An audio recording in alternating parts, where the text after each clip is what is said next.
Hey everyone, quick little announcement here from Fishing the DMV. Our club membership on Patreon is nearly full. There are only 6 membership spots still available. Once these spots are gone, they're gone, and I'll be closing down the club membership to new members until 2026. At that point, you can try to sign up, but it'll be at a higher rate. All Patreon members will receive 5% off their orders to Jake's Bait and Tackle, 10% off their orders to Tiger Crankbaits, 10% off their orders to Catoctin Creek Rods. You'll also gain access to our private Facebook group community. You'll also be allowed to enter our 5 club membership tournaments only with guarantee payouts, members only content, ad-free, commercial-free episodes of the podcast, Patreon supporter giveaways, and so much more. And you get all of this for $6 a month, which is less than a pack of Cincos or a jackhammer chatterbait. And since we're under our 10 membership spot, I'm going to do something else. I'm going to give everyone a 10% off their membership if they sign up for the year. So that brings it down to under $65 a year, locked in indefinitely as long as you want to be a member. Hurry up because there's only so many spots left before I shut down the club to any new members until 2026. You're listening to Fishing the DMV with your host, Thomas Ahrens. Fishing the DMV is brought to you by Jake's Bait and Tackle, located in Winchester, Virginia. If that doesn't get you jacked up, I don't know what will. Good evening, everybody. Welcome back to this Monday Night Live. We're here the last Monday in April. Good God, time is flying. The weather is starting to catch up here. We have a great show for you today. A little reminder, our tournament brought to you by the Bass Cast, the Spring Bass Bash. First full weekend, have 180 fish catches recorded right now. Close to 40 anglers already signed up. A lot of great prizes. This is the most money I've banked. I got a really nice tax return. I'm just giving it back to the people. So I think it's over $2,000 in prizes I'm giving away this go around. Tournament goes all the way till Father's Day. I'm giving away $100 for a freaking rock bass and a bluegill too, because I'm a sadistic person and I think it's funny watching people catch them. So go get in on that. It'll be fun. I have the man, the myth, the legend, the guy that runs the chocolate factory. Jake, how are you doing tonight, sir? Love the hat. What's going on, buddy? Yeah, so I was out there rigging up some tackle from today's guide trip, and I guess I just got a little carried away. I can tell by that, dude. You're killing it with the guide service. You are 2 months in now at this point? 1 month in. We started April 1st. Ooh, fancy stuff, dude. Yeah. Man, like, what do you think so far reflecting on guiding? Is it everything you thought it would be? Oh, gosh. There's been some fantastic trips. There's been some very difficult trying trips. But, you know, watching somebody have the joy and the success of catching, you know, one of these fish, man, it's pretty hard to, like, recreate that. I mean, I shouldn't say recreate it. There's nothing else really like it. Like, it's almost like catching it yourself. Mm-hmm. You know, when you can teach somebody to do it and give them, you know, give them some little nuggets to use. Like, it's, you know, it's a rewarding experience, man. You know, any of the bad trips that I've had so far, you know, they're significantly made up for with the good trips. Like today was a banger, dude. Like, our best 5 fish was over 100 inches today. And that was, I mean, I was helping a little bit there. Like, you know, towards the end of the day, like, he was catching, you know, he's like, "Are you going to fish?" And I was like, "Well, man," I'm like, really wasn't going to. And he's like, no, come on, fish. And I'm like, all right. So then I stuck a 21 and a quarter. And then I stuck a 20 and a half. Mm. And then he caught a 20 and 3/4 shortly after that. He caught a whole mess of 18s and 19s. Like, it was a really good day. It was a solid day. I mean, the weather seems like it's finally starting to cooperate, at least. Dude, I want rain, bro. Like, I don't want nice sunny days. I got sunburnt like a mofo today, dude. The back of my legs are looking like John Redcorn from King of the Hill, dude. Like, it'll help your pasty ass, you know, to get a little sun. I mean, my God. But yeah, no, I mean, it was, you know, I like the sun, or I like the rain, I should say. I like whenever we get a little cloud cover and some rain and makes the water dirty and maybe come up a little. I'd like to see I'd like to see the water come up another foot. Like, I think we're like 5 foot, 4.5 maybe. I think this river fishes best when it's over 5.5. What did this winter do to the spring when you had the river freaking ice over? Has it pushed everything back a little bit? I mean, you could see that there's some stuff moved. There's some, there's some trees and some logs that were mid-river just kind of stuck that aren't there anymore. But there's also new shit. There's new shit too. But it changes every year. Like it takes a special flood to get rid of some of these pieces of wood that are pushed up against stuff. But there's new stuff, there's old stuff, there's I wouldn't say that there's anything drastically changed. Not that I've seen yet, at least. But the pools that I fish are they got some new wood. They got some old wood. I don't know. It's interesting when you look at the Susquehanna compared to other rivers. Shenandoah, Upper Potomac, you guys are going to be there in a month.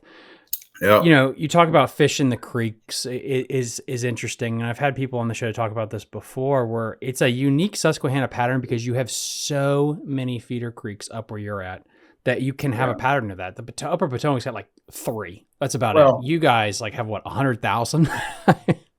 So we got a lot of feeder creeks, but they're not all created equal. Some of them are really good, and others are good, and others just downright suck. They all have their purposes. Some of the feeder creeks are literally only good for high water. That's it. They're just high water refuge. They're not spawning creeks. They're just places where the fish can go when the water gets too high. So some of the feeder creeks are like that, but one thing that we have, and this doesn't happen. It's not, the spawn doesn't just happen in the feeder creeks up here. A lot of it does.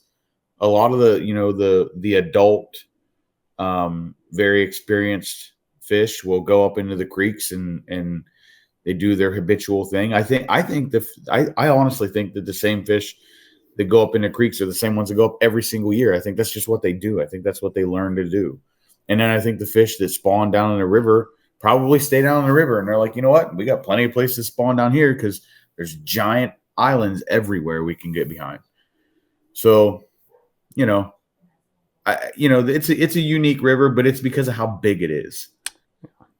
It's a unique situation because of how big it is, because there is not enough spawning ground in the main river for all of the fish to spawn at once. I think it would be impossible to do.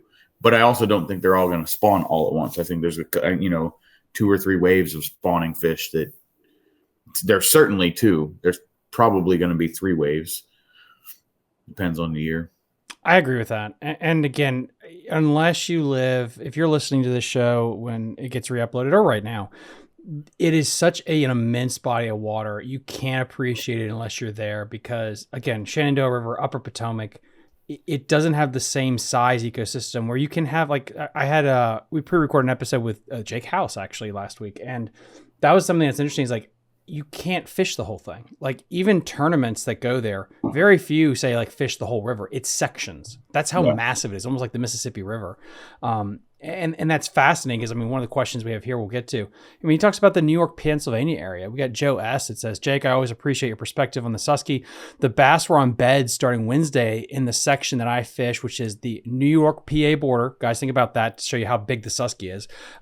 Do you see them in your section? You can have fish act differently on different sections. It's so long and so big. It's crazy. So there was fish where I was at today with my guide trip.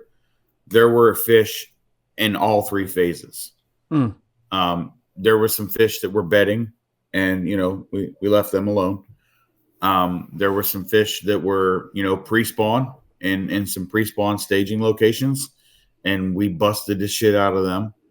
And there were some fish that were post-spawn doing post-spawn stuff, doing summertime stuff, and we busted the shit out of them too. The only ones we didn't really mess with were the ones that were doing their dirty. You want to be interrupted during that? Josh says, Upper Potomac is fishing really good right now. The Susky is very girthy. Yes, it is, dude. It is extremely girthy. Did he say Susky or me? He said both, actually. Both. Okay. That's going to be their newest sponsor at the Potomac River, guys. Trojan. And actually, we'll do that now too. Potomac River, this Saturday and Sunday, yours truly right here. It's going to be probably one of the biggest turnouts you guys are having. It's 2 single-day events, correct?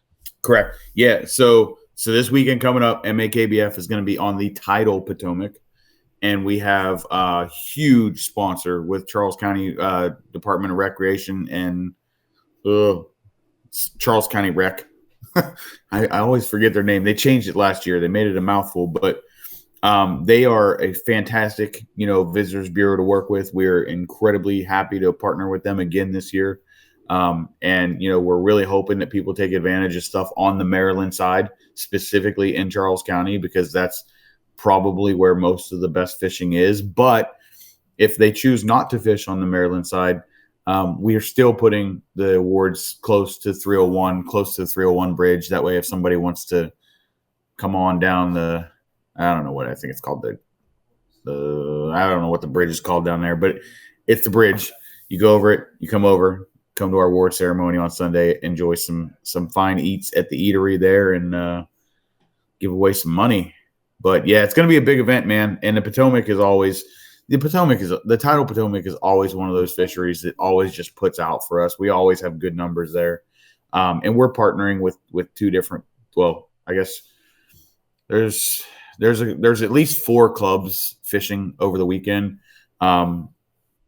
Ourselves, MAKBF and Chesapeake Reel Masters are fishing 2 single 1-day events back to back, one Saturday, one Sunday.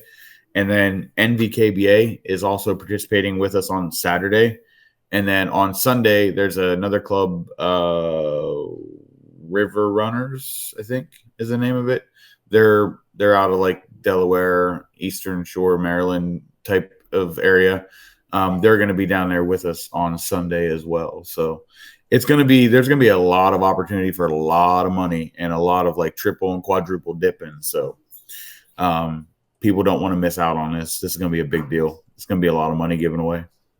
That's the thing about kayak tournaments, that you just can't duplicate that with a boat thing where you can double dip, triple dip. I mean, Irwin Miner, when he won the Susky last year, what did he quadruple dip? Like, that's an insane ability that you have in kayaking that will completely blow bass fishing from the boat side out of the water.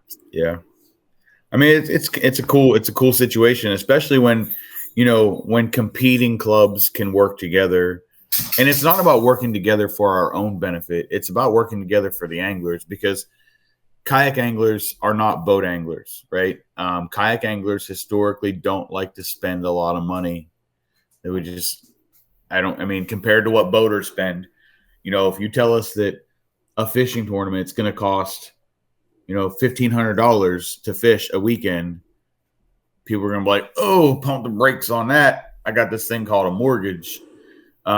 So having that ability to have one weekend with 4 different clubs having their events on one weekend really makes it a nice thing for the angler, where they don't have to pay for travel 2 weekends in a row to go 2 different locations. Or, better yet, like, they don't have to make a decision on which event to go to.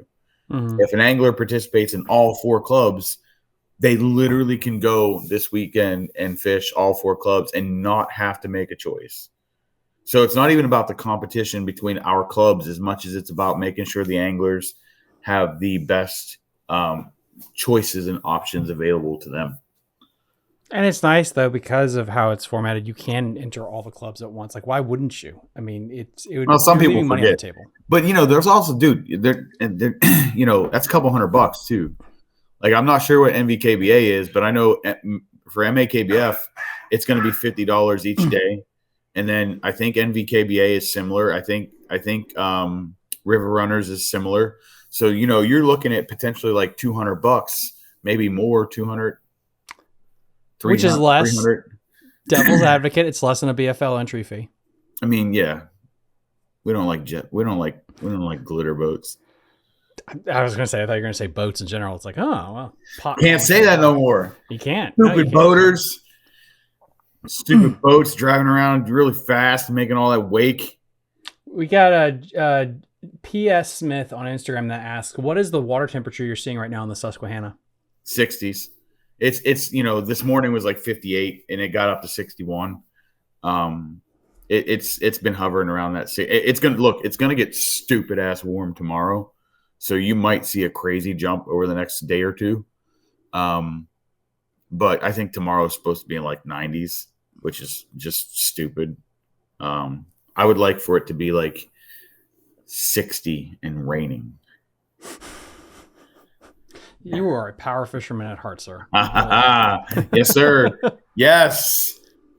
You want to know what worked today? Can I give away some juice? Like Go this for early?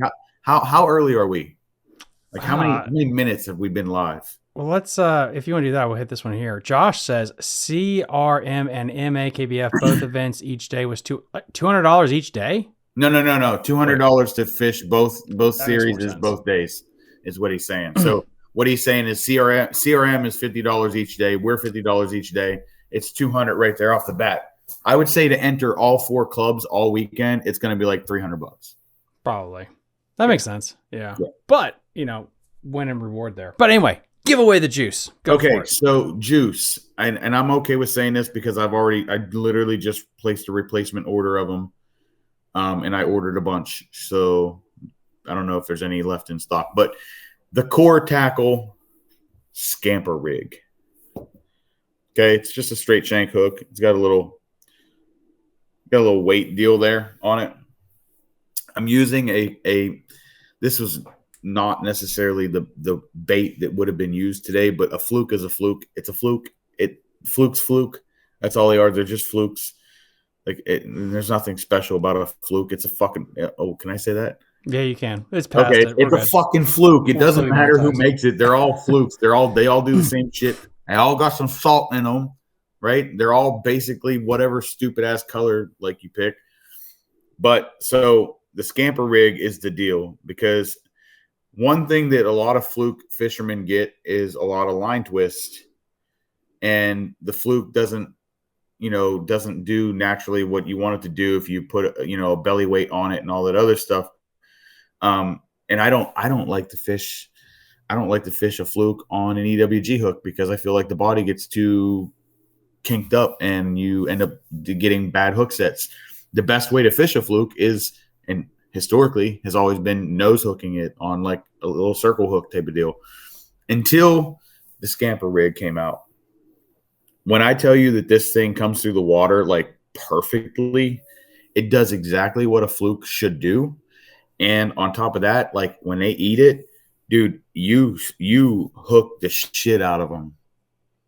And they were train wrecking a fluke today, like freight training it, just coming from a long ways away to hit the fluke. And every single fish that ate there was like a 0% loss ratio today. What is it? The head specifically? Is it just a weighted flipping hook? It looks like it's ribbed. I mean, honestly, it kind of looks like what's that company? War Eagle that makes the spinnerbait. You ever seen the War Eagle? I don't know what the shank style, what the hook style is, but you see how it's kind of got like a little bit of a what's that? What is that? I don't know what I don't remember what that's called, but it's got like that that little bit of a bend to it, this weird kind of like angled bend. But dude, I know what you're talking about. Yeah. I mean, this thing just like it comes through like, it'll if you just want to reel it straight, it'll just perfectly balanced, maybe a little tail flicker. If you want to, work it side to side, it'll do that. If you want to kill it, it'll do. When you kill it, it literally like slow glide falls right down to the bottom. It's deadly as shit. This fucking hook is the tits. And that's something that's interesting because that seems very much like a chucking type of wind deal, which you see for blueback when people use a fluke versus an EWG. Yeah, versus an EWG where you're jerking it. Never mind. You missed it. Never mind. I did. Okay. Where was my brain at? Yeah, I absolutely hate doing a fluke on an EWG hook or even jerking it for that matter. I don't mind jerking it. It depends on if anyone's around to see me. If they're not, when I'm doing it, I just feel like I miss a lot of fish because when you pull slack on that's when you're going to get bit. Yeah. I look. I mean, I think EWG, like, there's a time where you have to throw the fluke on the EWG, like when there's grass, right? Like you have to, right? Mhm. There's the only way. It's the only way to do it. But if you're open water fishing and you don't got a lot of grass, dude, I'm convinced with this hook. Like I've done it now a couple of different days. I've started using it this year, but like, dude, it freaking keeps them pinned. And I mean, me personally, I like to throw it on a casting rod because I think spinning rods are for sissies. So I like to throw it on a casting rod. I say that with a grain of salt. Like I do have 2 spinning rod and reels out of the 30 rod and reel combos that I have. So I do have 2. But I will throw that on a medium, 7-foot medium casting rod with like an 8-speed reel. And it's one of the very, very few rod and reel combos that I have that's straight fluorocarbon. It's straight fluorocarbon. I don't have a braid to leader connection. And some of that, like, I guess it's maybe another golden nugget. Like if you throw this thing on braid to a fluorocarbon leader, you're going to get rise out of it when you don't necessarily want rise out of it because the braid's going to float. Like you're pulling it from a different direction than where I want to pull it from. I think the fluorocarbon is important to the action. But you also don't listen. I don't know if I said this or not. You don't get no line twist. Did I say that? Like no line twist at all. It doesn't do the stupid roll and turn and like get a bunch of curly cues in your fluorocarbon. You don't get that with that rig. It just doesn't happen. We got Josh Whittington that says, that's honestly why I switched to just simply throwing a jerkbait over throwing a weightless fluke. Interesting. And then we got Lance that says, yes. Does it skip good under docks? Yes, it does. Don't put the questions up there if you don't want me to answer them. No, you're a good, boss. I'm just trying to. I have like 50 screens, and you're editing so many questions. It's insane. This is like an OnlyFans like chat right now. It's crazy how busy it is. We got somebody else on Instagram, Denton, that asks, "Why a fluke over a swim bait if you're just chucking and winding?" What kind of swim bait are you talking about? That's literally all he said. So I'm assuming the question is. So here's the thing: swim baits come in like 5 a pack, or they come in like the variety of like $10 or $15 a piece. Okay. A pack of flukes is like $5 and you get like 12 of them. And I feel like you're imitating the same thing. And if I'm going to go through a bunch of them, I'm just going to go for the cheaper option. Cause I'm bougie, but I'm cheap too. Mm-hmm. It's interesting because it's just one of those baits that I feel like gets overlooked. I forget who. I've interviewed so many freaking people the last 2 weeks. It's a blur, but you can't throw everything. And you look at like the spinner bait is having more of a renaissance nationally. I know locally, like it always has its niche, but when you had the jerkbait craze chatterbait craze still going on, the swim jig, the swim bait, the spinner bait kind of got lost in the zeitgeist nationally. And it feels like the fluke is kind of like the spinnerbait or the tube, honestly, where people don't throw that anymore. The spinnerbait, the spinnerbait has never lost its power here on the Susquehanna River. Yeah. The spinnerbait is, babe. Please can I? While they're doing that, we got a great Jake Harshman is the best Ned rig fisherman I've ever met. That's not true. You want to hear something crazy? I throw my Ned rigs on a casting rod too. That's not crazy at all. I do. I have a BFS setup specifically. I don't do BFS. BFS is for it's. What's gayer to you, a fairy rod I didn't or BFS? say that. I didn't. Say That's that. where your mind was going. I have a business to protect. I can't go offending all of the acronyms. Are you talking about the LGBT community or like just what are you talking about? In the pluses, yes. Like I don't know who. I don't want to. Here's what I don't want to offend anybody. I just want to take them fishing. You can like whatever you want to like. You can do whatever you want to do. I just want to take you fishing. That's it. minus the fairy water and Ed rig or BFS. I mean, we can talk about it. We can talk about it. Lance says, you suggest a specific color for your fluke? I have 3 colors. I have 3 colors that I mess with. It's some white or off-white color. I like a bone color. I'm a big fan of a bone-colored fluke. A bone-colored fluke, you can't find many brands that make it, but I do. There are a couple brands that make the bone-colored fluke. I have some commentary happening over here, talking about bone and then the other one is basically just either a green pumpkin or brown. No, I was gonna say like bone makes sense for a multitude of reasons, but also just like it is such that color for a moving bait like that, where it just has that glow to it, especially when you get the right colored bone. Because I mean, these are 2 bone colors, but one's brighter than the other. Like I really feel like you want it to almost have that glow in the water. That's the good one. Oh, dude, look at that thing. Is that a bull shad? It's better than a bull shad. This is made by a company here locally. His name is FOM, F-O-M Lures. F-O-M Lures. He lives here in Harrisburg, and he builds swim baits in his basement. And he is probably one of the best airbrush painters I've ever met in my entire life. That's high praise. I've taken him crawfish and be like, hey, bro, can you paint this? And then he gives me baits back that look like the crawfish that I stole from the fish's mouth and took pictures of. Like, he does it exactly identical. Like, he's fucking good. Fucking good. I know I have a lot of good friends that paint. Josh Evans, he paints really good. And I have the utmost respect for Josh. I have one guy that I take my repaints to, and that's David from Farm Lures. Guys, that's high praise. Link in the episode description on the re-upload. I'll put that in there too if you guys want to go check out his stuff. And I'm going to do something else. I'm going to open up the phone lines. We're only going to take one good phone call today. You'll win a prize. The phone number is 667-307-8583. If you want to come yell at us, questions. This is the suicide hotline. So for anyone, dude, that's what you should put on there.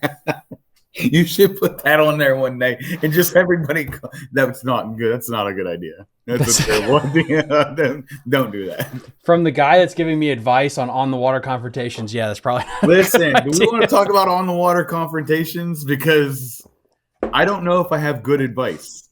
I don't know if it's good advice. It's good internet advice. Guys, so interesting. Lay out the backstory for us, please. Yeah, so I'll keep the in person's name. I'll keep it out of it. But an individual was on a body of water, luckily without a kid or anything, and he was threatened with a gun. Somebody apparently pulled a gun on him, saying, "You can't go around me."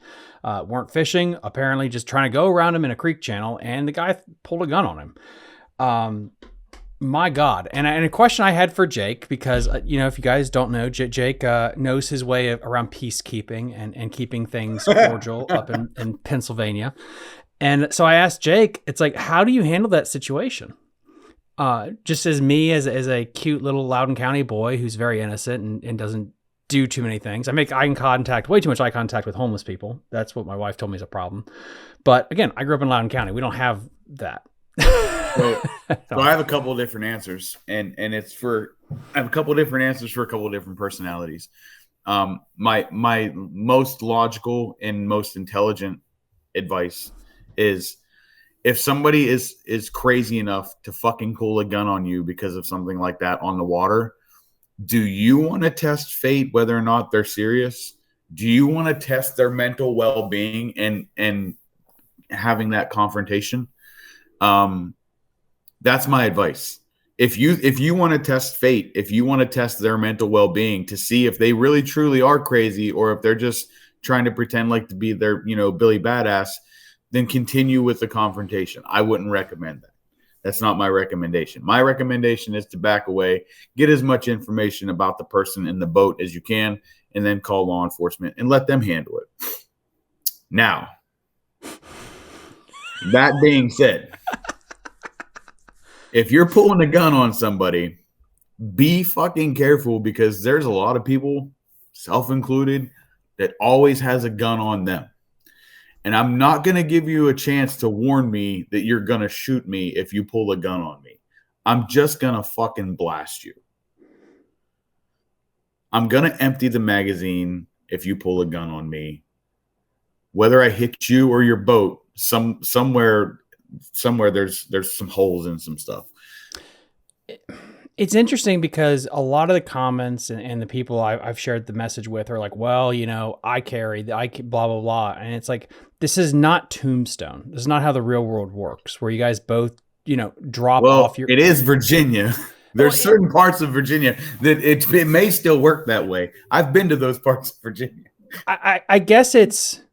But you've dealt in a reality, and the reality is not like a movie. And I feel like when people talk online, it's like you just line up, you show each other your schlong, and then you duel it out. And it's like, that's not how any of this works. It's like, you're dead. Here's the thing. Here's the thing. And this goes back to my original, most logical, most sensible piece of advice. If this person is mentally deranged enough to pull a gun on you for wanting to go around them while fishing on the water, do you want to chance it that they're just joking? Because I'll be honest with you, I don't want to chance it. I don't want to chance it, right? You're not helping, Brew Tank. Shit, dude, it might be a reload scenario too. Like my boat's made out of metal, so I have some places and stuff where I can duck down and take cover, and I do have a little experience shooting around cover. I may or may not know how to shoot.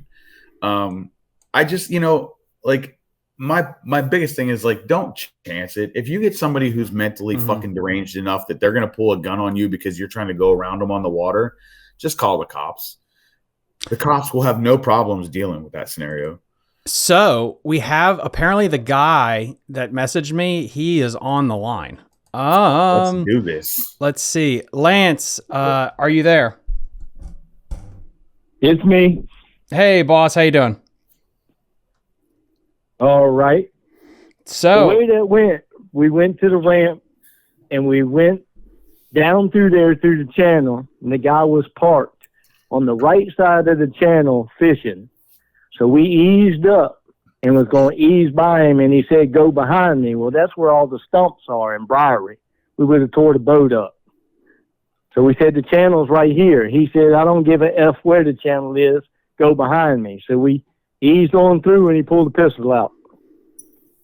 So I acted like I was looking a different way, not to look right at him. We eased by, got out of the way, called the sheriff's department, 911. It's probably the safer thing to do than going hunting for pirates like Jake would do. Yeah. I mean, I was master at arms in the Navy. I can shoot. I didn't have a gun on me. So I just figured just ease by. It ain't worth nobody dying on the water. I strongly suggest against where people think they own public water or public land. I strongly urge against, if you don't have a gun, if you do not have a gun, do not fight the person who has the gun. This is insane life advice. But if you keep that thing on that's why I kind of acted like I kind of looked away, like I wasn't looking at him, and went on by, and then I started calling the sheriff's department, and they immediately sent the game warden out there, and they ended up boarding the boat because I told him he had a pistol, he had a brown holster it was in, and everything. They searched the boat and found it. Yeah, that's good. I mean, honestly, that's really good that they intervened and got it taken care of. Yeah, I mean, they were kind of on the phone, what do you want us to do? I was like, well, I don't want to duck bullets trying to catch crappie.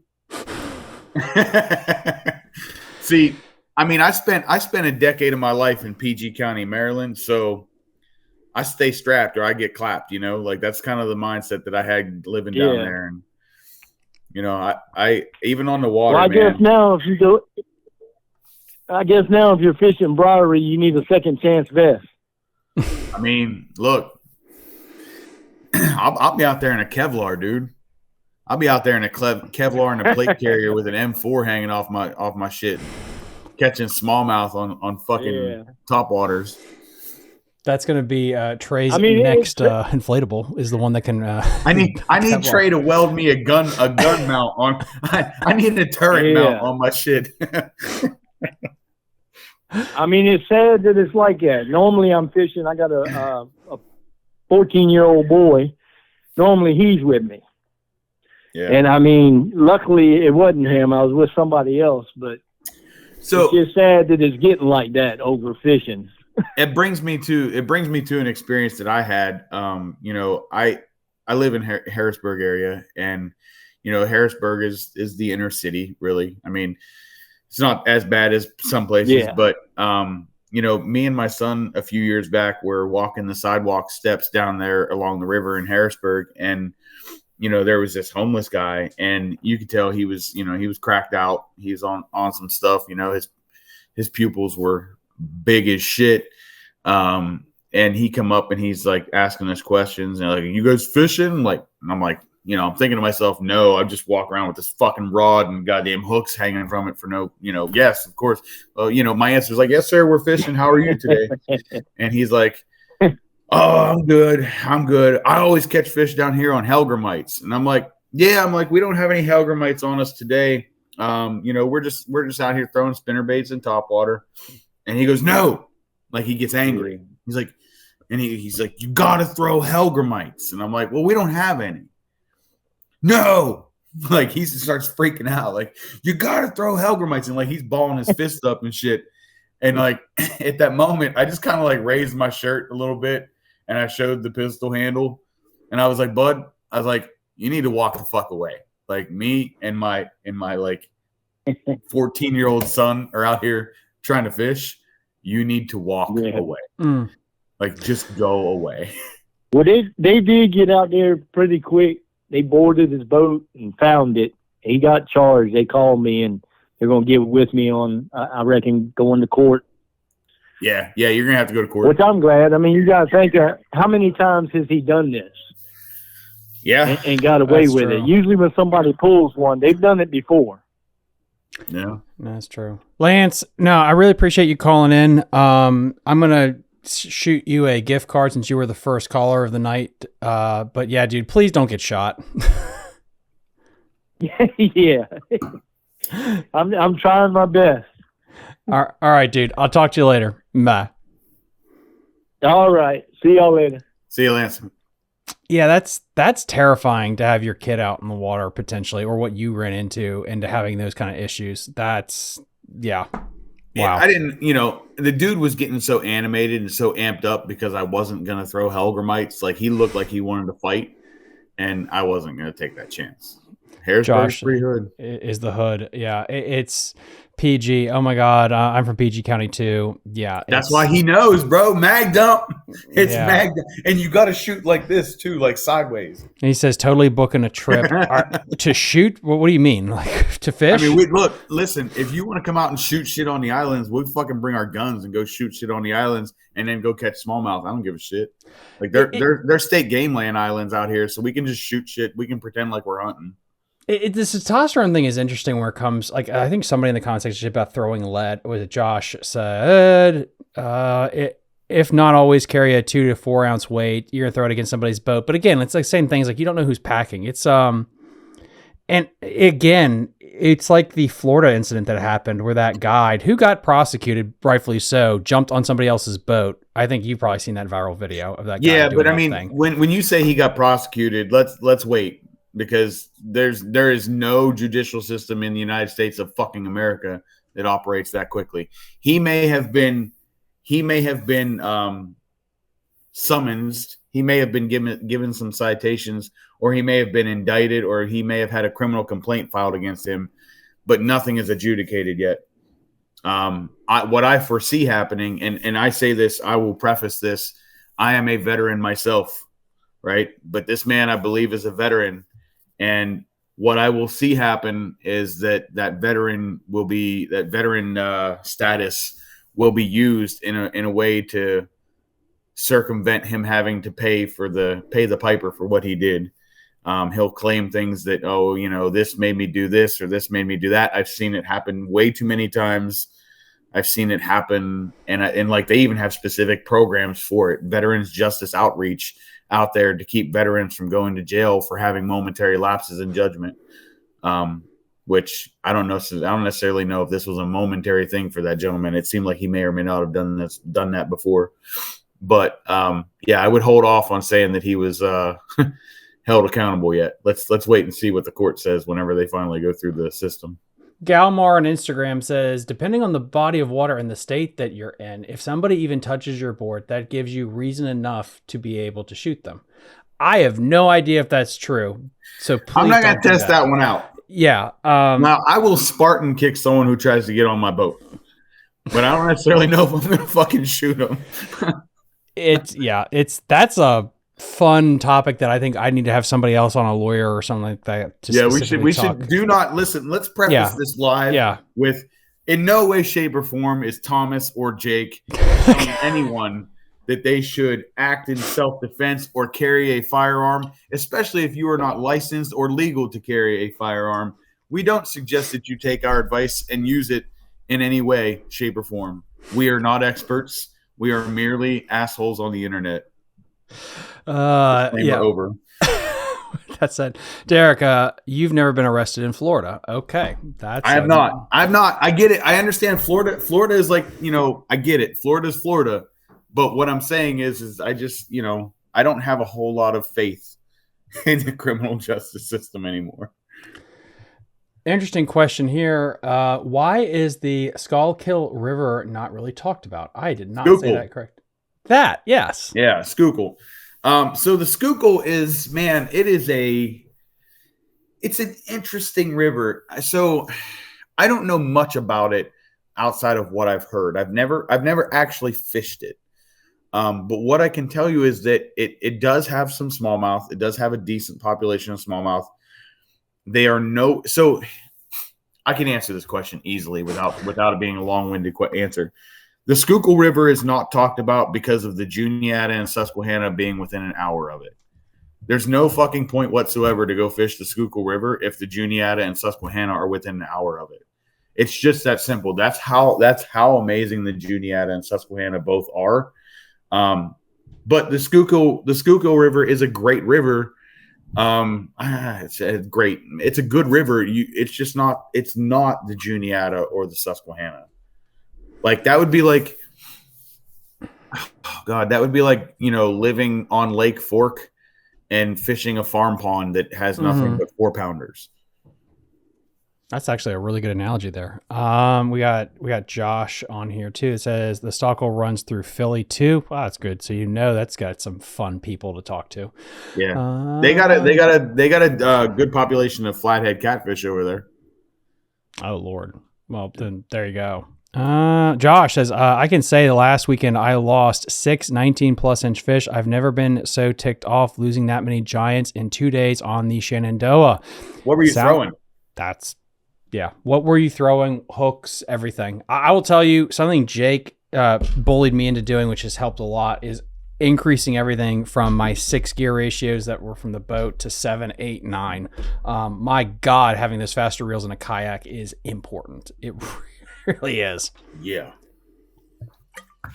We got a couple more questions here that I just missed. We got the Tattoo Fool on Instagram. Guys, all the people on Instagram, move over to Facebook or YouTube so I can share the questions because StreamYards is stupid like that. What are your top 3 baits to throw on the Susquehanna in early May? Early May, a fluke. Right now, a fluke. Absolutely a fluke. That's one. A different style fluke is number 2. And number 3 is probably a bigger fluke. So no, I that joke. Took me off guard.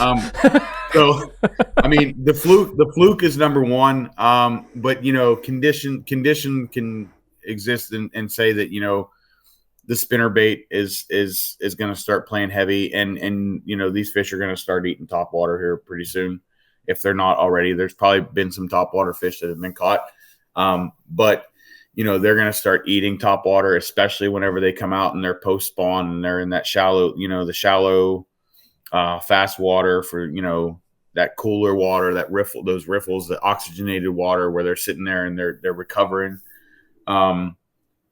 Those fish are going to eat top water here pretty soon. So the top water bait that I would choose is probably the evergreen shower blow. Who doesn't like a shower blow? Yeah, it's one of the best things in America.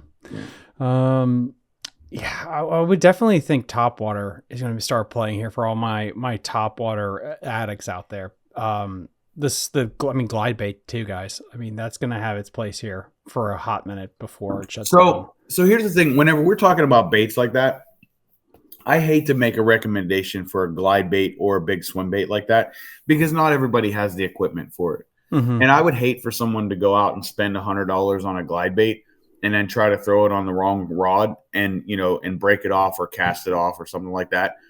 I would hate to give somebody that advice and then they fucking ruin their day because they went and threw off and it doesn't even have to be $100 swim bait. It might be a $50 swim bait, and that's a big deal to them. And I don't want that to happen to them. So I typically won't recommend swim baits like that in terms of best bait to use during a time of the year. I will stay with something simple, something inexpensive. The most expensive I'll get on a bait recommendation is I will stay under that $20 range, just because I want it to be realistic for everybody. We got a couple of interesting things here too with that earlier question from Josh. Jerk bait with a VMC wacky hook, VMC circle hook, 1/0 shaky head Cinco. Then he also goes into some more information. Lost 2 on a jerk bait with a 731 SLX reel. Rest was on spinning setup. I think the spinning setup might be too limp. I can tell you what happened. Did you see me throw the fucking fluke at the screen? Yes. So the first problem was you were throwing a jerk bait. I don't know, dude. Listen, one of the reasons why I don't hardly ever throw jerk baits is because of how much I lose fish on jerk baits. I hate jerk baits, like hard body jerk baits. I think they're stupid. I think they're absolutely stupid. I hate them. You're not going to, I might have 2 jerk baits, period.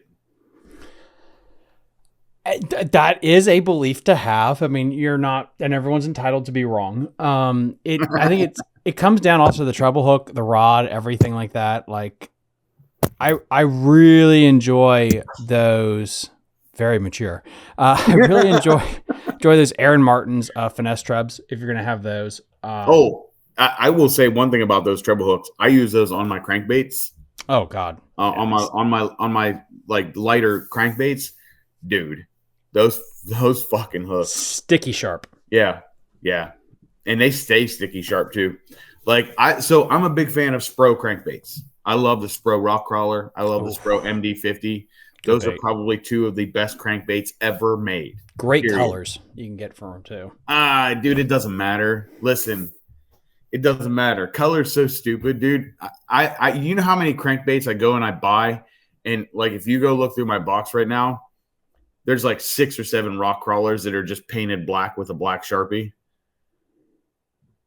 I don't pay attention to color. But again, you say that I'm so torn on color, because sometimes I think it really works and sometimes I think it doesn't work. I'm so freaking torn on it. I don't get hung up on it. Let's not talk about color, because every body of water is different. That's right? true. That's true. So you could sit here and talk about color, and I could say what's great, and you could go buy it and never fucking catch a fish on it and be like, Jake, that Jake dude, full of shit, complete asshole. Told me to go buy this $20 fucking crankbait, and it ain't worth a shit. So I don't want to talk about color, but what I will say is that crankbaits, the 2 best crankbaits that I have put in my arsenal in recent years, has been the rock crawler, all variations of it, the MD50, the DD55, DD50. Like they all whatever. They all do different depths. They're all different weights, but they're all fucking good. The MD50, the Little John MD50 is probably one of the best cold water crankbaits that I've ever used. And all of them get the Aaron Martin finesse treble hooks that are made by, are they made by Gamakatsu? Who makes them? It's Gamakatsu. Aaron Martin's finesse nano treble hooks, I think is what it is. But it's Gamakatsu. Like a green package. Yeah. Yeah. I like a number 3. I go with a number 3 for almost all of my crankbaits. I can't argue with you because, like, I mean, I use those same hooks. The only thing I'll do sometimes is I'll go with triple grips, depending on the time of year, with my crankbaits. I know, and it's a personal thing because I feel like if I just get one good hook in them, I can't lose them. My problem with a triple grip with that EWG style hook is it's tipped in, and if they come and they slap at it, you're not going to get that bite. If they come and slap at that round bend, you might get lucky and hook them. You got to stick it hard if your tip is bent, and with those, you just got to make sure you get. We're talking about fucking crankbait fish. Are we talking about fishing? Period. We're talking about fishing, life, flipping sticks, things like that. Okay. I don't know, but you see, but right there, I think you're just going based on the looks, and because it has got a bent tip, you mentally think like it's not going to catch the fish. Bent to the left a little bit, or to the right. It's interesting to me because like when because I've heard crews before talk about like, okay, when their mouth is soft, do this. When it's hard, do this. Like to me, it's like if they're gonna jump a lot. When they're jumping a lot, it's really when you want, I think, a triple grip type style hook. Generally speaking, I don't know. Like hooks to me are just not like, to jump. Oh, do tell! Please tell me the secret advice. Yeah, like they'll jump, and I'm like, don't jump, don't jump, don't jump, and then they typically stop. I've got Josh here. Josh says, it's true. You want triple grips only for when they are eating it good to keep them pinned. Yeah. I mean, maybe it's just a personal thing. I like to have both. I think both hooks are really important. You should play around with them. You're right. If they're slapping at it, you don't want them triple grips. If they're swiping at it, you want open hooks, regular round bends. Yeah, no, 100%. But play with them because I think there are certain times a year. If you're really anal with it, there are certain times a year you'll get a higher percentage on one versus the other. Let's go see over here. We got another question from Broder Fishing. What do you prefer, 9mm 45 or 38 ACT? I don't know what that means. ACP? Yeah, I don't know what that is. So is it 380 ACP? Yes, that's what he wrote. So I'm a big fan of 9mm, and the reason I'm a big fan of 9mm is because I feel like it's a very easy round to find, buy, and relatively inexpensive to purchase. I also find that it's a very efficient round.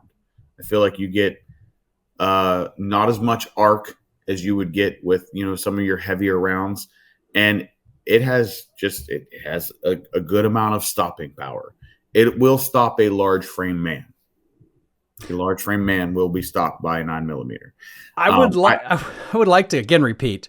Neither of us condone any of this advice for solving altercations on the water. No, he asked simply what kind of round I like, and I think the other part is like I hate whenever I'm getting into like a compact or a subcompact gun that I'm wearing for concealment.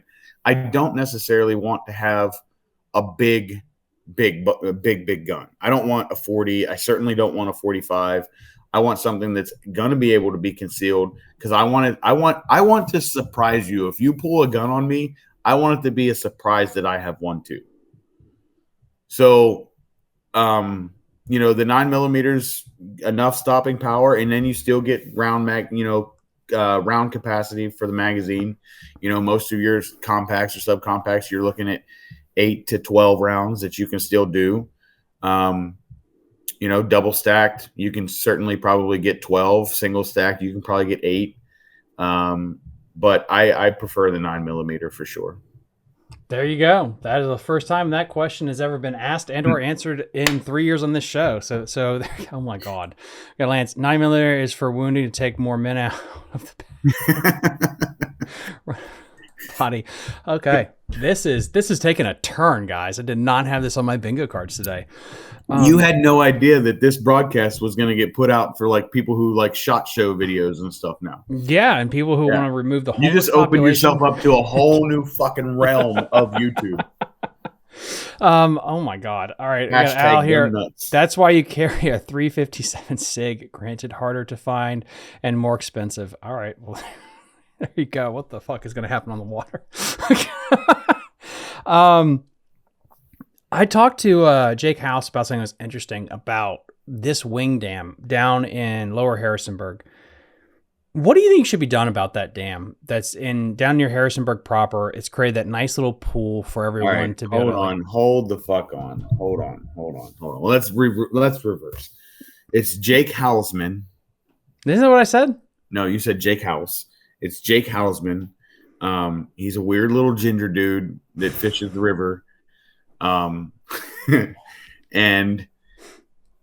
he's talking about the Lowhead Dam that's in Harrisburg. What did I say? Harrison fucking Burg. Oh, yeah, that's Virginia. Whoops, that's the wrong one. Harrisburg. That makes way more sense. So it's just south of the Julietta River. Okay. No, the Juniata. No more mind games. I have a nice sticky note here on the laptop, and it's hooked on phonics thing in big crayon saying Juniata. So what do I think should happen with it? I think that Darwin Awards should be given out to people who don't inspect the water before they go on it.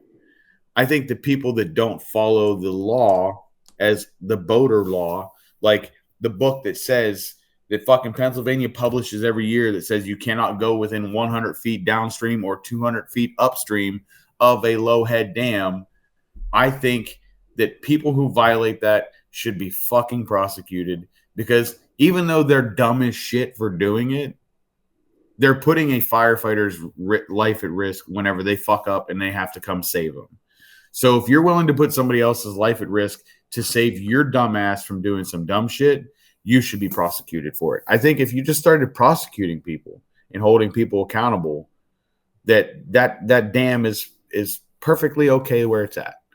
That dam has been there for a very, very long time. And I get it. It's killed, a number of people. But, more often than not, those scenarios were preventable. Mm-hmm. The most recent one, a couple years ago, I was directly involved with. I launched at City Island, and as I launched, two guys came down with their boat. They had Maryland tags. I think it was Maryland tags. And they launched their boat right behind me.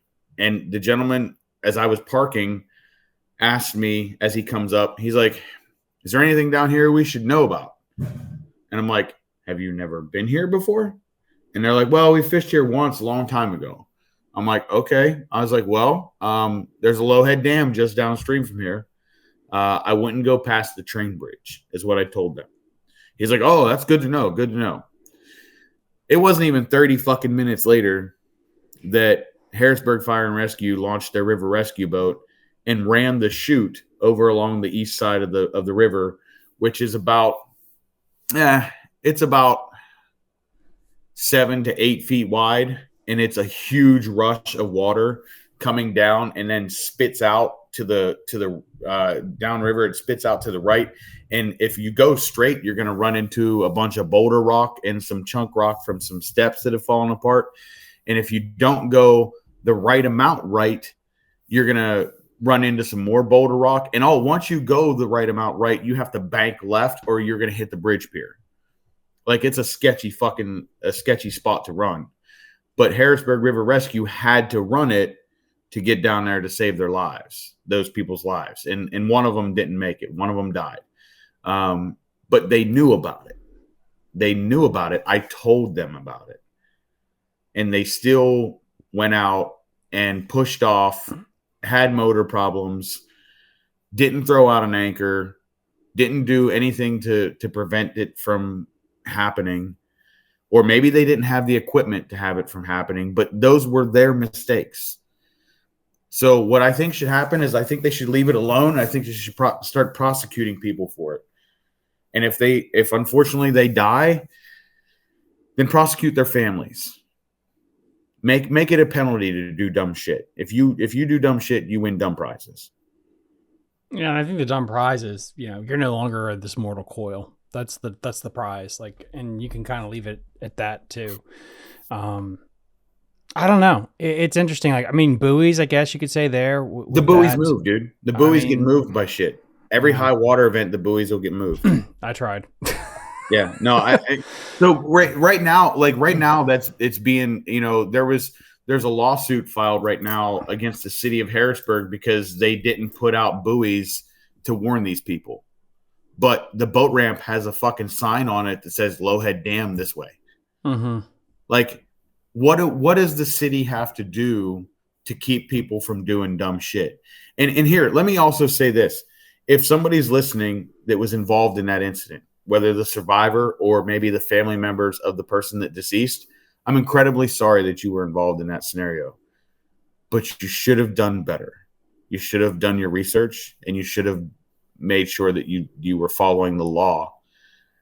I'm sorry that it happened, but is tournament wise, do they have it to where are you allowed to fish the tail race version of that thing for most tournaments? MAKBF has set it up where you can't go past the bridge piers. All of the bridge piers are outside of 100 feet downstream. So if you go past the bridge piers on any part of it across the river in an MAKBF tournament, you are illegal. Not every single tournament entity has used that same rule, but MAKBF is a leader in this region in terms of kayak fishing tournaments. And when we have a tournament there, that's our boundary. If someone else chooses not to follow it, that person can be DQ'd. Because here's the thing. There's giant fish that live up there of all types. There's striper. There's big catfish. There's huge walleye. There's huge smallmouth. There's big muskie. Every fish lives there. I caught a 28.5-inch walleye on topwater there last year. It's crazy. It is interesting with all these dams, like how it does create unique fishing opportunities in each section. And again, I think I'd have to have a river keeper on to talk about the environmental impacts, blah, blah, blah. They're going to disagree with me. They're going to say, blow it up and put something else in there. And I'm going to disagree with them and say, I love what you do for the river, but I also don't think that there's a reason to change it until nature changes it. There's no reason to go out there and affect the way that everything. If you go out and change it right now, you're affecting every single fish that lives above it and how they've adapted over the years. Just let them be. There's enough things working negatively against these fish. Let them the hell be. If something changes one day and that dam changes or something takes it out, okay, yeah, then let's fix it. But until then, let's just hold people accountable for being dumb. Guys, this has been a heck of a show so far. We're talking about shooting homeless people. No, we're not. No, we're fucking not. That never once came up. And the amount of people that are doing gun talk in the chat is absolutely insane. 40 SNW is superior over the 9mm. I'll die on that hill. I own both. Ballistically 9 won't hold a cradle to it. Same with the 10 mil.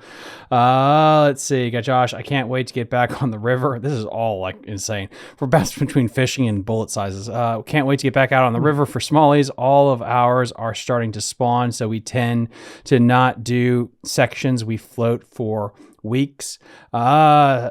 Stephen says a bit of a different show tonight, I guess. Jacakis? Isn't that Jacakis? That is the most badass fucking last name I've ever seen in my life. That really is. Even Jacakis. Guys, as always, Monday Night Live is not as child friendly. I will just always let you know that. We'll be back to our regular scheduled stuff later on. We do have a phone call finally. This will be the last phone call of the night. It is a 58541 number. Let's get this up. Caller, if you can hear me, you're on the show. Hey, Thomas, what's up? It's Josh Torres here. Hey. I figured I'd call and make the show interesting tonight. You got my message, right, on Facebook? I did. Did you want to go over it again? More of a cliff note from the paper? Yeah. Because, can't. That's some crazy stuff you guys are talking about. I can't talk about guns or anything here. Me and my buddy Danny were fishing out on the Potomac this weekend, and we're fishing Occoquan Bay and Belmont Bay, and then we started to make our way in the river. He blew a no wake zone. Not a smart move. But anyhow, the cops pulled us over, and the Virginia police officer, Fairfax County Police, told us that we needed a Virginia fishing license to fish all tributaries on the Virginia side, which was news to me. So I was kind of like beside myself. True. And I'm like, That's true. They all have a certain point. Yeah. So he told us the certain point for that area was Occoquan River. He said Belmont Bay, but I was not aware of anything about that. And I went home and looked it up, and it states that it says below the 301 bridge, you are required to have one of the following: Potomac River Fisheries sport fishing license, or Virginia saltwater recreational license, or Maryland Bay Tidal sport fishing license. And then it said Potomac River Fisheries sport fishing licenses are also valid in all Maryland tidal waters and all Virginia tidal saltwaters and all Virginia tidal freshwater tributaries of the Potomac River downstream of points designated by Virginia Department of Game and Inland Fisheries. So I'm just trying to clear this up, because I thought, to me, that says that if you have one of those licenses, you're good for all parts of the river. So I'm. Yeah, so I'll say first off, it is completely effed 3 ways to Sunday how this river is shared between like 17 different federal organizations. You have the Potomac River Association that owns Dead Nuts Middle. Then you have Maryland. It's that part, I will agree, it's crazy. But Jake is right. Like again, the laws are so confusing. This is something that I get frustrated with on the Black Bass board. They don't make things easy to read. They don't. And people get in trouble with it. It's like, I think you mentioned in your message that they're saying that you need to have a boater safety course to run too. Yeah, a boater safety course, which I know you do for all the bass or events now, because they made that a thing this year. If you're going to fish they're calling them regional, the thing you fish to qualify for the nation event, for the Bass Nation Championship, you have to have a safety course, and Maryland Bass requires it because we're fishing as a team format this year. So I had that with me, but I wasn't aware that that's a requirement out on the water now for everybody, because he asked for it. Yeah, that's... What... That number 3, all Virginia tidal freshwater tributaries of the Potomac downstream of points designated by the Virginia Department of. So it's basically up to their choosing from where that line is drawn, right? Am I understanding that right? Basically, yeah. They get to pick the line to an extent, but the BS answer is just to get both licenses, get a Maryland and Virginia, and you're going to be good to go. I have a better answer. Oh God. I have a better answer. It's annoying because, we fish these tournaments and we fish these rivers all the time. You think you're good with the tidal water, which I thought you should be, but apparently that's not the case. Jake, what's your answer? F the police. Oh. Yeah. No, you just go do whatever you want. We're all out there just trying to have it. That was really cool. I know he's doing his job. He's a good guy. He was just, and my buddy shouldn't have blown that no wake zone, so shame on him. But here's one good rule of thumb. If you're riding dirty, right? And I'm gonna go back to my law enforcement roots here. If you're riding dirty, don't run a stop sign. Don't have a burnt out tail light. Yeah, it was like he temporarily went up on pad just like to kind of cruise up over there, but it was just like, so he's like, he told us no propulsion whatsoever. He's like, you're just. I'm like, what? That doesn't make any sense.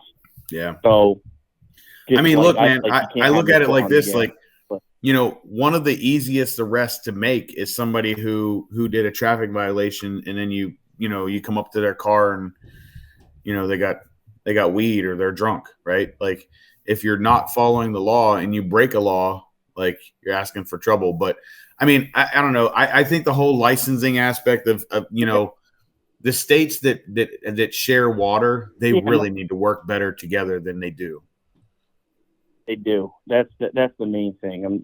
That's what I'm trying to get at. No, Like, dude, yeah, it's a shit show. But Yeah, it's ridiculous. We got hold on Anyhow, right here. thank you. Josh, if you want to listen to Crazy. this.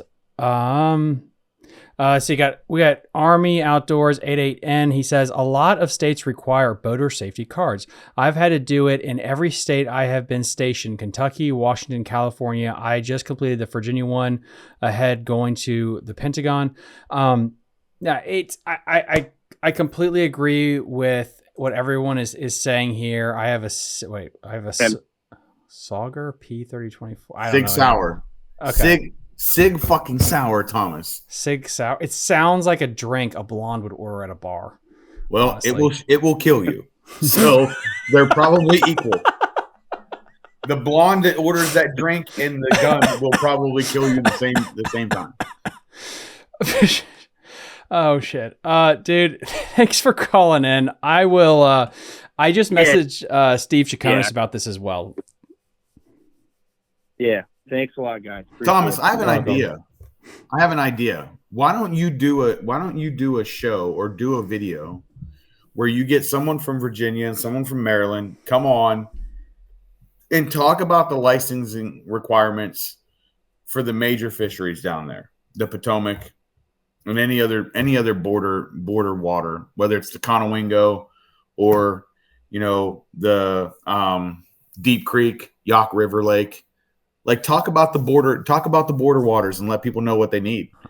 And that way when someone searches it and they're like, "Oh, what do I need for X, Y, and Z?" And then it's your dumb face that shows up and they can watch your video. But you hit the nail on the head though. If you get to the point that they're gonna board you, so to speak, they can find something wrong to ticket you. Dude, there is not a single boater in the history of boating that doesn't have something fucked up about their shit. Yeah. Like it's inevitable. Like they make the laws so difficult and so obscure in some instances that it's really just it's hard to follow it all. The best thing you can do is just be honest and try to follow the law as best as you can. How much of a nightmare was it to do the guiding stuff? Did you have to do like a tidal water test and all that other stuff? No, because the area that I'm guiding on is not intercoastal and it's not shared by multiple states. All I needed was boater safety. I didn't need a captain's license. All I needed was boater safety, and I needed insurance of a certain level, and I had to buy the Pennsylvania guide license. Once I did all that stuff, I was okay legally for the state of Pennsylvania, and I have zero desire to guide below the Conowingo. Or not below the Conowingo, but below Safe Harbor. I have zero desire to go down there and guide. I don't know the water enough. It's an hour and 20-minute drive. If I'm going to drive an hour and 20 minutes, I'm going to drive north, not south. So as far as that goes, I don't know if I'll ever go and get a guide license just because I don't need it unless they make it mandatory one day. Hopefully they don't. That's just one more expense that you'd have to put up with. And I know it's easy for me to just tell people like Josh, just to like get a license for like every place. But I mean, I don't know. That's what I do. I have a West Virginia, North Carolina, Virginia, Maryland license. And you got a West Virginia license? I have a West Virginia license because I didn't even know they sold those. They do. That it's either that or you start hearing the banjos play. So you might as well get the license. That's some of the best fishing when you hear the banjos. I don't know. There's other things that happen when the banjos start playing. The hills have eyes, though. By the way, throwable flotation device needs to be in a visible access area in your boat, and don't have a zip tie on your fire extinguishers. Yeah. True. Truth. The throwable thing is kind of dumb. It is really interesting when you get if you do buy a nice boat. And it's like, where in the heck are you supposed to put this thing so where if you're driving at 80 miles an hour, it doesn't get thrown away? So it has to be visible. But then, yeah, anyway, that is weird. So I put my throwable. My throwable it's one of the circular throwables, and I have it basically on under the seat, like it's between the seat post and the boat. So it's right underneath the seat, on the back. And if somebody goes overboard, I just go grab it, pop the seat off, throw it in, catch. Yeah. See, he's been to West Virginia. He's been to West Virginia. Yeah, hey there, boy. You sure do got a pretty beard on you down there. I see it there. They made me dock my boat to get a fire extinguisher on my boat. It's all electric, no gas tank. I mean, things can still actually explode. Let's see. In Kentucky, your throwable must have a minimum of a 25-foot rope. Yeah, dude. There's some. I mean, that's like California Army outdoors. Like, I mean, isn't it in some places you have to dump the water in your boat into like a bag because they don't want it to like just flow into like rivers and shit. Like it's some of these states are absolutely just stupid. And then Pennsylvania is going to go there first. They're complete communist. We're the California of the East. You guys are a nightmare. I can't believe they still let you guys fish and do guided trips and stuff. It's so bad. Either. Honestly, like I think if Tom Wolfe would have known whenever he was last governor, if he would have known that we were still fishing, he probably would have outlawed it.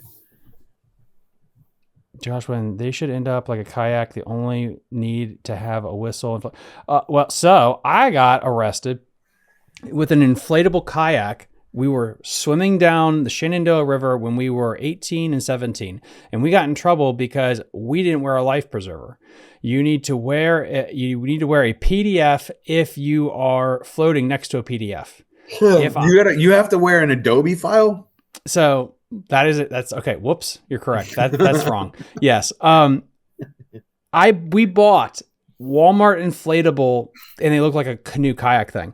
If it was in the shape of a donut, we wouldn't have to wear a life preserver. But because it was in the shape of a kayak, and even though we weren't inside of it, we had to have a life preserver, and they fined us both $200. The dumbest thing ever. Yeah, that's stupid. Yeah, PDF file. Yeah, don't do that. Sorry, guys. My brain's hurting. Pennsylvania is like the place I can't say because YouTube will demonetize if I say that word real quick. I don't even know if you can show it. That ship sailed. Yes, they quarantine your boat in California. That's freaking dumb. It's only slightly better than New Jersey. New Jersey is, that's basically the Detroit of the East Coast.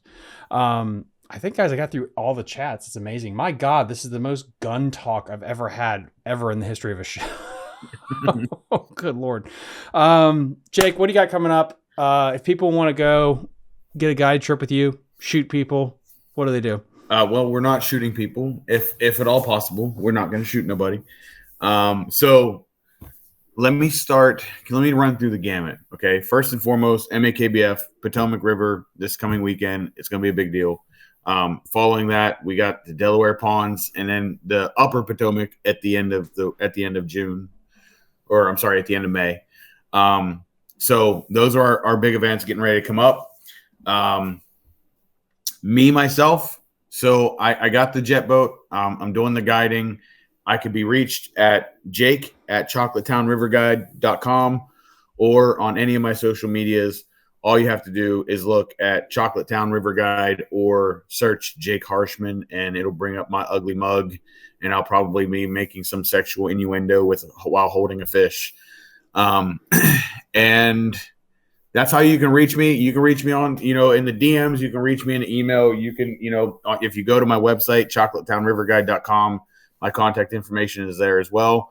I have limited availability for the month of May and June and July, because I'm on night shift. So I will only have about 8 days per month for those 3 months that I will be available to guide.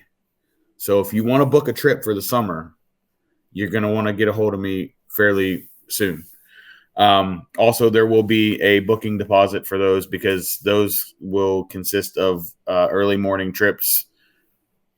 And, I don't want to get stuck being there at 4:30 in the morning waiting for you, and you sleeping in till 9 and saying, "Oh, I forgot." So, sorry, but I've already foreseen that happening. So if you book a trip, it will require a booking deposit for the summer. That being said, the river is incredibly special. This river is fantastic. If you've never experienced it, please let me help you experience it, because it is a pretty amazing place. And last but not least, I will say, as I always do, Trey Leach, Innovative Sportsman. He is my welder. He's my kayak builder. He's my rigger. He is my best friend. He is one of the best human beings and nicest persons you'll ever meet in your entire life. Please seek him out for anything that you need, kayak fishing or welding related, even for boats. If you ripped a hole in the bottom of your boat, contact him. He'll probably be able to fix it. Temple Fork Outfitters, they've outfitted my entire boat this year with rods. Anytime you get on my boat, you don't have to bring anything.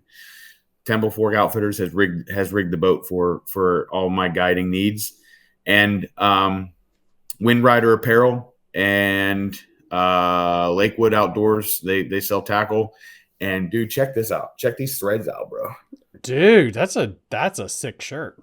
Right? So, Wildwear America, Manda from Wildwear America, she makes jerseys, and she probably makes some of the most comfortable clothing I've ever worn on my body. Manda is fantastic. Wildwear America is her company. So, all those shameless plugs later. Fucking thank you for having me come on, dude. It's been a blast. You're very welcome. This is a great last question. How much is one of your special hunting trips? Ooh. You guys are we hunting homeless people? I don't understand what we're hunting. So here's what I will tell you. We can go illegally kill geese, because I hate geese. And so does Jeff Little. If we kill geese, Jeff will actually pay us per head of goose. I don't really. I didn't know Jeff could hate. I'm willing to bet that if I posed it to him, he would probably put a bounty on their heads. Yes, for sure.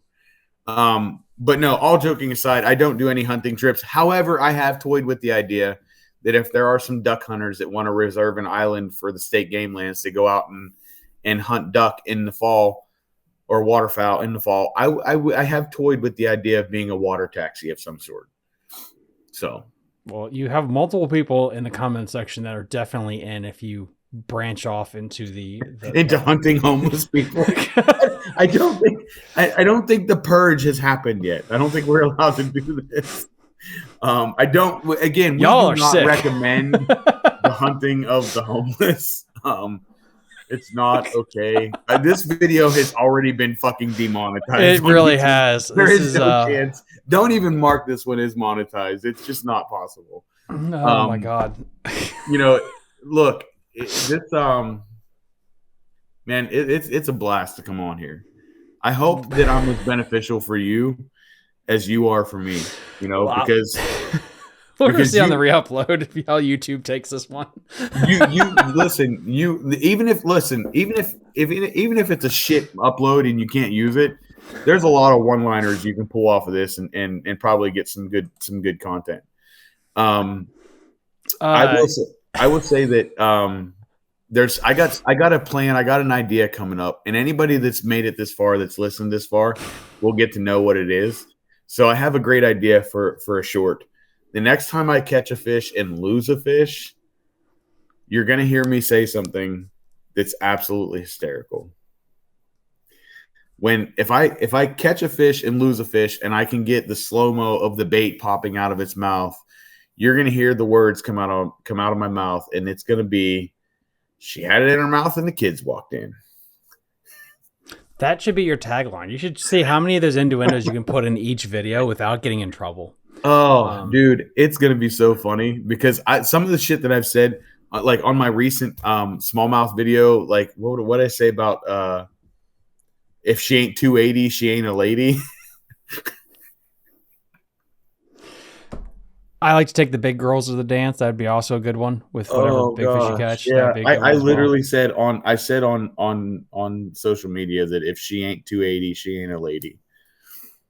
Well, Derek, I will see how the children and the mothers agree with this. We like to balance it. We like to balance it all out. We got Josh. What's the name of the welder? Trey Leach, Innovative Sportsman. Yeah, Innovative Sportsman, or it might be easier for you to look up SDL Services. He's in Mount Airy, Maryland.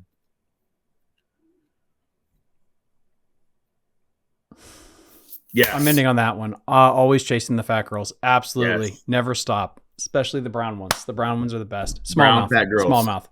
Smallmouth. Jake, yeah, thank you so much for coming on. Also, guys, we're going to try to do a live stream from the Susquehanna River at some point in May when he gets reverted to days or whatever. Whenever Jake is available. Nice. He's a busy man. We're going to do a live stream. And I will make sure we promote that once we figure out the date and time to get all that squared away. Go check that out, guys. And yeah, we will see you guys tomorrow on Fishing the DMV. Bye. You're listening to Fishing the DMV with your host, Thomas Ahrens. Fishing the DMV is brought to you by Jake's Bait and Tackle, located in Winchester, Virginia. If that doesn't get you jacked up, I don't know what will.